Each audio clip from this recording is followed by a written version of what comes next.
A few drops of warm blood fell on the ground and mixed into a small stream, slowly moving in one direction. Blood from the bodies hanging upside down on the trees slowly flowed, pushing the blood stream below to go faster and farther.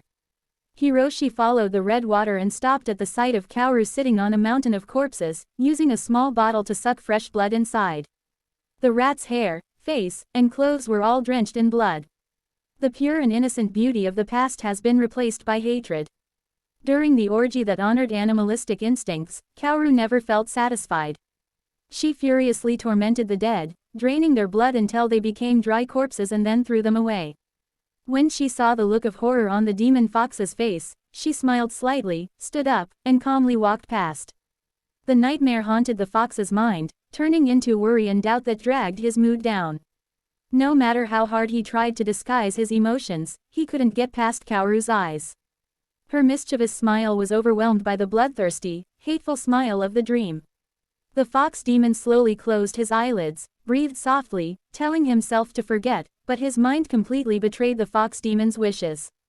That bloodthirsty smile became even clearer, and the pure childish face was obscured by streams of red blood. The angrier he got, the colder and calmer the fox's face became, but his hands held the knife tightly as if he wanted to strangle the person who created the nightmare.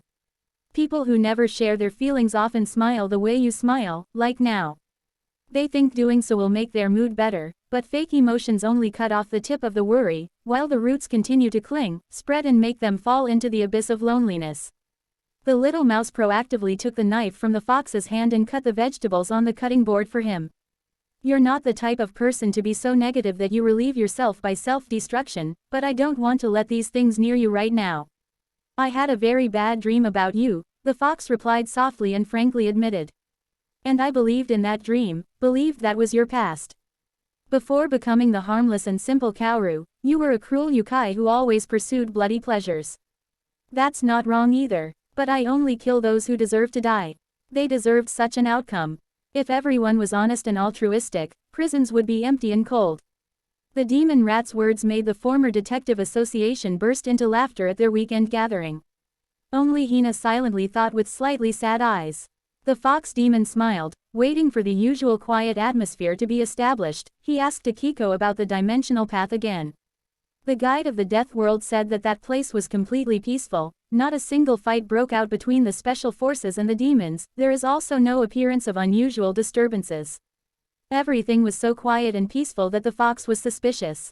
It took a long time, and after a lot of hesitation, the fox got to the main topic. I suspect Kaoru is from another world. That assumption made the guide of the dead stunned. To prove his deduction was correct, the fox took a photo he took with the former detectives and masters when the Demon World Martial Arts Conference had just ended and showed it to everyone there. The photo was passed from person to person and ended its journey when it fell into Dango's hands. I stole it from her private room. If she's hiding somewhere and secretly taking pictures, we'll definitely find out. But at that time I didn't feel anything special, and I believe you guys felt the same way as me. Higa, Dango and Tateyama nodded.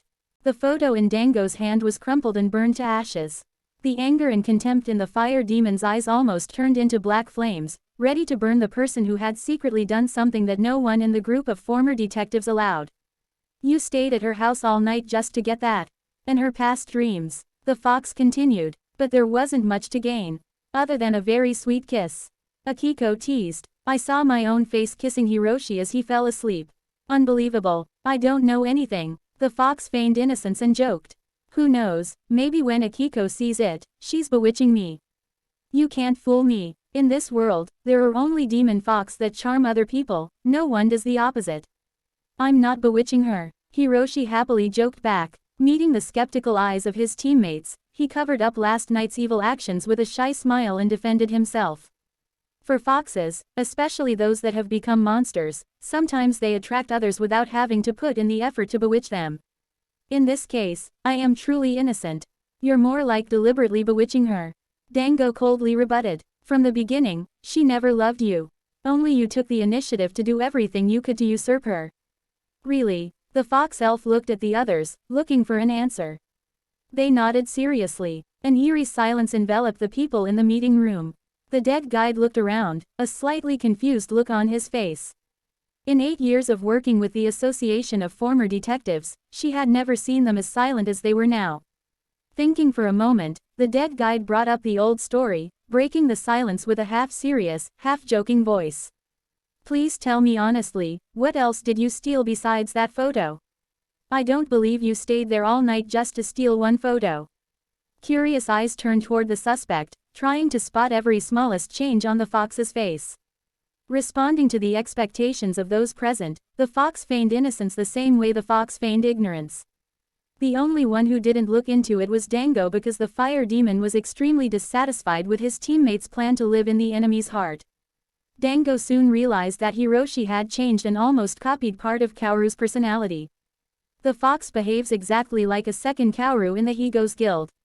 Although he was not the one to directly expose the truth in front of his comrades, Dango did not easily forgive the person who made his comrades change and the comrade who changed because of a stranger.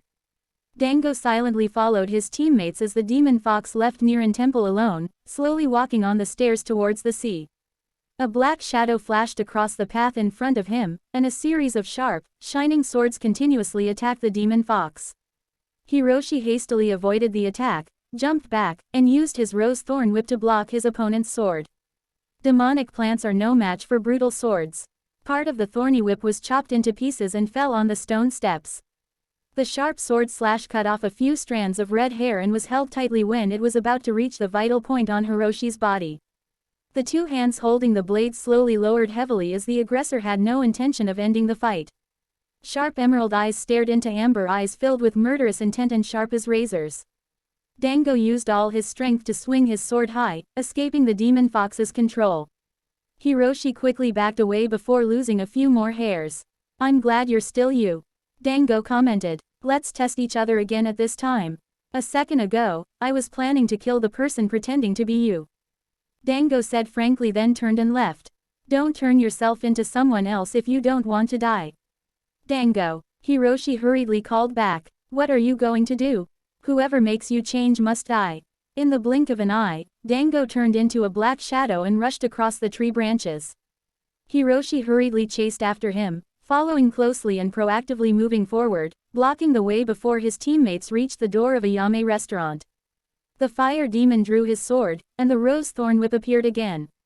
The sharp sound of whips and shining swords disturbed the sky. Normal people cannot observe anything except blinding lights and large and small tree branches suddenly falling onto the road. The random, chaotic strokes of the whip made Dango unable to react in time and was controlled in the blink of an eye. The demon fox quickly moved closer to his teammates, saying, Dango, listen to me. I'm not protecting Kaoru. I approached her to get the necessary information. Don't kill the person who holds our future information. Approach me, to get information and then kill me. Kaoru stood under a nearby porch, looking up at the fighting nearly 2 kilometers away from where she stood, sighing softly. You are cruel as hell, Hiroshi. Sensing the presence of an unwelcome person, Dango and Hiroshi simultaneously looked towards Kaoru but saw nothing. The fire demon swung his sword hard, freed himself from the thorny whip, then snorted coldly and left. The fox arrived in front of a Yame restaurant and was disappointed before the notice board, closed today. Sorry everyone. Pasted in front of the blue gate full of pure white wildflowers. Without Kaoru, this place is just a cold building with tasteless things. It was not too difficult for the fox to find Kaoru when his sense of smell became accustomed to the familiar scent that had stuck with him throughout that first peaceful night. Kaoru sat alone on a water pipe in the middle of a wasteland, with her back to the demon fox and not realizing who was approaching. A few bright red rose petals with a pleasant scent fell sporadically, touching Kaoru's hair and resting on her shoulder as if she didn't want to leave. The rain of flowers covered all 4 sides and sent soft, silky petals into her small hands. Do you like this gift? Hiroshi proactively walked over, sat next to the star mouse, and enjoyed the endless rain of flowers. A gift for me? Kaoru lowered her hand, the red flower petals slid out of place, falling on the withered grass. Seeing the demon fox nodding, the demon rat turned her face to the other side, looking sulky. I don't want to forgive you yet. Beside of my friends, you are the only special person I don't want to lose. I always have the feeling that we were together for a long time in another dimension and then separated, only to reunite now. To start a love, people often use the excuse of having known each other. At the end, they blamed the other person for being strange. It's funny to say. With her small hand spread out in front of the fox's face, Kaoru looked at the person sitting next to her and smiled mischievously. If you want to know more about me, I will give you another 500 years of life. You will have everything you need, except me. When I was in the demon world, I really liked eating rat meat. Since the day I escaped to the human world, I had to live like a real person but still could not forget the pleading eyes and the taste of fresh blood drops imbued with fear. That reminds me, there's also a rat next to me. The fox proactively stroked Kaoru's blue hair and joked. Are you going to eat me out? Yes. Living nearly half of our lives and still not evolving. What a failure. These teasing words made the fox demon laugh and chase after the mischievous little rat, just when the demon fox was caught off guard and snatched a few strands of red hair. The scene of two lovers chasing and playing under the red sunset caught Shin and Akiko's eyes as they happened to pass by the open field. The young ghost passed by, not showing any discomfort and deliberately hiding its existence so that Kaoru's fun would not be interrupted. Only after walking a long way away from the clearing did the person from the past sigh and tell Akiko to leave him alone. As soon as the guide of the dead disappeared, Shin silently looked up at the blood-red sky, smiling wryly. Happiness accompanied the fox all the way home, and Mrs. Yukio was the first to notice the joy in her son's eyes. From the moment she saw Kaoru appear in the house and devotedly take care of her son, she soon guessed that that girl would stay by her son's side for the rest of his life. But the sensitivity of someone who has lost happiness forces her to keep her greetings and congratulations in her heart. I has already prepared dinner for you. After eating, remember to rest early. Recently, I see that your health is not good. I'm fine. The demon fox reassured the mother in the human world and looked into her gentle eyes filled with confidence and acknowledgement. I came home late these past few days so I couldn't take care of Mom. I'm so sorry, Mom. Everyone has to grow up and leave home. I'm really happy to see you know how to take care of yourself and stand firmly in this society. I'm even happier when I know who will build your home with you. The image of Kaoru appeared in the fox demon's mind, then faded and disappeared like dew in the sunlight. He understood his mother's worries, but he himself found it difficult to confirm what the relationship between him and Kaoru really was.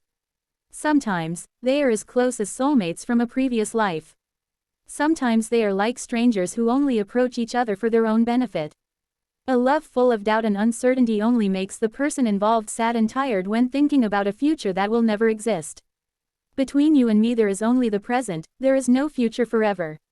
One day, when Shin disappears and my mission to this world is completed, there will no longer be any Kaoru hanging around you, asking to borrow a few hairs or a few hundred years of life. Where are you going when this is all over? I'm going back to my world. You're there too, but I can't talk and touch you like now. I don't belong to this world. It's a myth but it's the truth, a truth that we must learn to accept and cannot change. Those words created an invisible distance even though the demon fox was holding Kaoru in his arms. Looking at the mouse's satisfied smile, the fox predicted the ending between them but could not erase the feelings she had for Kaoru. That love quietly grows with every moment, bringing nostalgia and tormenting feelings to sleep. At a Yame restaurant, Kaoru sat alone in a spacious room, looked up at every happy and sad moment of the fox in each frame, then put her head in her hands, burst into tears, ignoring Shin who was right next to her to comfort her.